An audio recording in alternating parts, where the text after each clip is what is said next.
When you look at what Larry Summers had to say, warning of a Fed rate hike, how do you feel about that potential?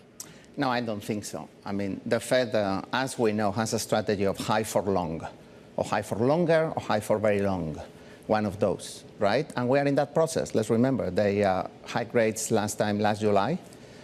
Soon it's going to be almost a year. It's a question of waiting for the effect of those rate hikes to percolate through the economy and inflation.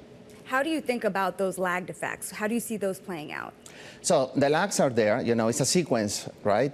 It had an impact on the housing market. Housing activity really came down. It had an impact on some of the durable goods consumption. It has not had an impact, and that's a surprise, for example, on fiscal policy and public investment, because fiscal policy has been sort of offsetting some of the tightening effect coming from monetary policy. So we are in a new world. This is a new world where there are a lot of policies that are happening that are playing at the same time. And so it's long and variable lags. Let's not forget that. And we are just experiencing that. You wrote in a Financial Times opinion piece here on May 2nd that there is still a narrow path to a soft economic landing. Do you still believe that?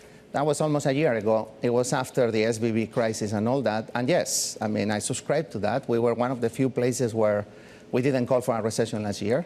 And it's because we were seeing a lot of resilience in the US economy, right? Consumers have very sound balance sheets. Companies have also done a lot of liability management. Banks are well capitalized. The housing market is underbuilt, if anything, right? So a lot of the elements that could have driven to a recession were not there. And I think we are seeing that. How do you feel about the direction of inflation from here? If you think about the maelstrom of data that we are seeing, do you believe that there is a path downward, or does it stay higher for longer, maybe higher forever, if you think about our star? Listen, we had two big shocks in series, right? One was, the reopening that was really abrupt, that led to the bottlenecks, and then we had the commodities spike. And that has generated a ripple effect. Think about a tsunami. Right? And so what we are seeing now is basically still the aftermath of that. So goods inflation went up, it has come down. Services inflation is next. It went up, it's coming down, and it's coming down more slowly because services inflation by nature is stickier. And then you have wage inflation, right, which surprisingly hasn't been as strong as some people may expect it, but it's now you have real wages catching up a little bit, and that's going to extend a little bit the persistent, of course, services inflation. I think it's happening according to plan. It was never going to be a steady path. We are seeing bumps, and the bumps are just part of the game. So when you think about the bumps that we are seeing, what does that mean about where we are a year from now, even 2 years from now? I think, listen, if we believe in theory, right, inflation expectations are well anchored at around 2%. There is that gravitational pull of inflation expectations. So unless there is a policy mistake, and I'm not saying that there will be, we should have inflation converging gradually towards 2%, which is what most forecasters have, is what markets are pricing, is what the Fed, I think, is expecting. It also begs the question how quickly interest rates do come down. If you think we eventually converge here, how long do we stay higher for when it comes to rates? So that's, as the Fed is saying, they need greater confidence. What does greater confidence mean? Greater confidence is greater confidence on the forecast. Right now, they are not completely convinced that what I just said is true. Once they become a little bit more convinced, then I think they can start doing what they say, dialing back restraint. Now, you can cut rates even if inflation is still a little bit high, right? Because there has been a fair amount of progress on inflation. Let's not forget, core PCE was 4% last year. Now it's probably a little bit below 3%, That means policy can be a little bit softer today. How much of a risk is there from moving to a soft landing to something harder? When you look at the fragility in the economy, where do you see any fragilities?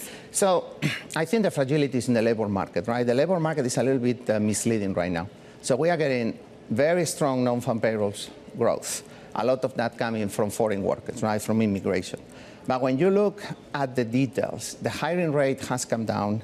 The firing rate has also come down. It's a bit like a labor market a bit on pause.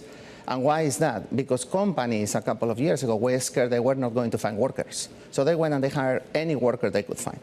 And now they're hoarding them because they fear that if they fire the workers, they may not be able to hire them back. So we are in this state of labor hoarding. How long does this go? For as long as the outlook is bright.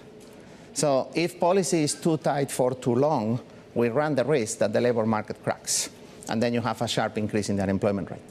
How much of a risk is there that that rate does stay high for too long? So there are two ways of rates staying high for too long, the good and the bad one. The good one is the neutral rate is just higher.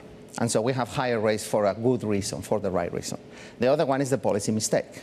Rates stay high for the wrong reason, because even if our start is a bit lower, the Fed is a little bit too focused on inflation or misdiagnoses the outlook and then overstays the tightening. Both scenarios you mentioned suggest higher rates perhaps than the market is expecting. Probably higher rates for long as a sort of medium term. Yes, exactly. Because we are living in a world where probably, the way I like to think about it, we have sort of concluded the post-great financial crisis period. The deflationary period is over. So is there anything wrong in going back to where we were in 2005 or 6 when we were thinking the neutral rates were about 4%? I don't think so.